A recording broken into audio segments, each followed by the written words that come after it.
अस्सलाम वालेकुम स्टूडेंट्स।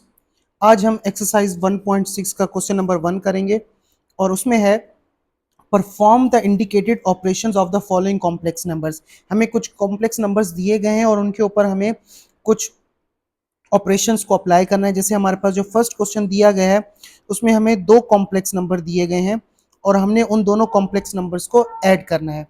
अब अगर हम बुक को देखें तो बुक में हमें एक तरीका बताया गया है कि अगर आपके पास कोई भी दो कॉम्प्लेक्स नंबर्स हों और उनको आप ऐड करना चाहें तो आप उनके रियल पार्ट्स को एक तरफ ऐड कर दें और इमेजिनरी पार्ट्स को दूसरी तरफ ऐड कर दें तो आपके पास आंसर आ सकता है। जैसे ए रिप्रेजेंट कर रहा है फर्स्ट कॉम्प्लेक्स नंबर के रियल पार्ट को और सी रिप्रेजेंट कर रहा है सेकंड कॉम्प्लेक्स नंबर के रियल पार्ट को। इसी तरह से यहाँ पर इमेजिनरी भी है। तो अगर हम यहाँ पर ऐड करें तो यहाँ पर 3 हमारे पास है ए, 9 हमारे पास है सी, 2 हमारे पास है बी और 3 हमारे पास है डी।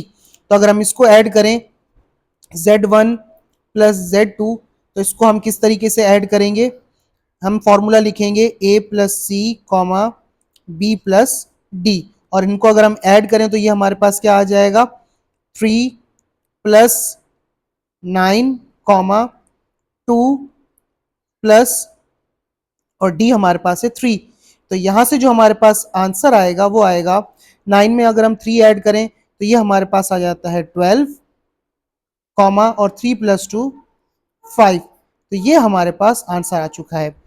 ये तो मेथड हो गया जिसमें हमने इस फॉर्मूले की मदद से किया, लेकिन एक और मेथड भी है जिससे हम इसको हल कर सकते हैं और अगर आप वो करना चाहें तो वो भी करेंगे। मैं पर्सनली तौर पर वो प्रेफर करता हूं। उसकी वजह यह है कि बाज़ औक़ात हमें फॉर्मूला याद नहीं रहता और हमारे जहन से फॉर्मूला निकल जाता है। तो अगर आपके जहन से फॉर्मूला निकल जाता है तब आप इनको कैसे ऐड करेंगे? तो इनको सबसे पहले हम नाम दे देते हैं Z1 प्लस Z2 और इनको मैं a प्लस आयोटा बी की फॉर्म में लिख लेता हूं। तो ये क्या बन जाएगा हमारे पास 3 plus 2 iota plus 9 plus 3 iota. अब ब्रैकेट से इसको सिंपली ओपन कर ले और अब आपने क्या करना है, रियल को रियल के साथ ऐड करना है और इमेजिनरी को इमेजिनरी के साथ।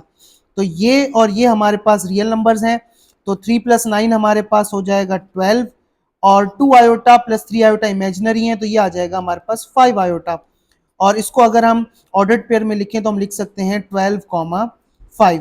तो आंसर हमारे पास बिल्कुल सेम ही आया है जो हमारे पास यहाँ पर है, लेकिन फर्क क्या है, यहाँ पर मैंने फॉर्मूला यूज किया है जबकि यहाँ पर जो है मैंने सिंपल पहले चीज़ों को ओपन किया है, कॉम्प्लेक्स नंबर्स को a प्लस आयोटा बी की फॉर्म में और उसके बाद वैल्यूज पुट करके आंसर निकाला है। तो जो मेथड आपको अच्छा लगे आप उससे इस क्वेश्चन को हल कर सकते हैं।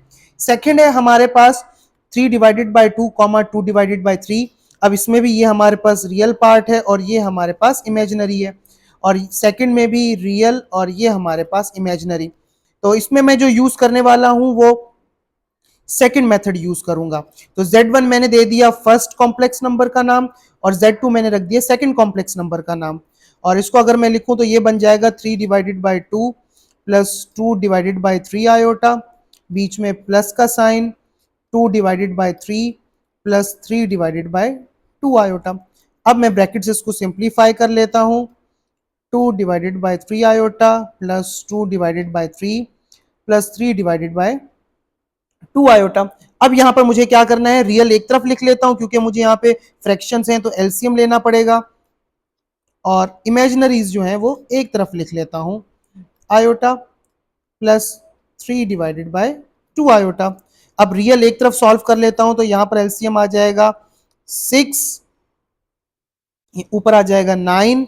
अब ये 9 कैसे आया, 2 3 जार 6 डिवाइड किया तो 3 3 jar 9, 3 2 jar 6 plus 2 2 jar 4 plus यहाँ भी 6, 3 2 जार 6 और 2 को जब मैं मल्टीप्लाई करूंगा तो ये आ जाएगा 4 आयोटा और यहाँ 9 आयोटा। तो अगर मैं देखूं तो 9 plus 4 13 by 6 plus 13 divided by 6 iota.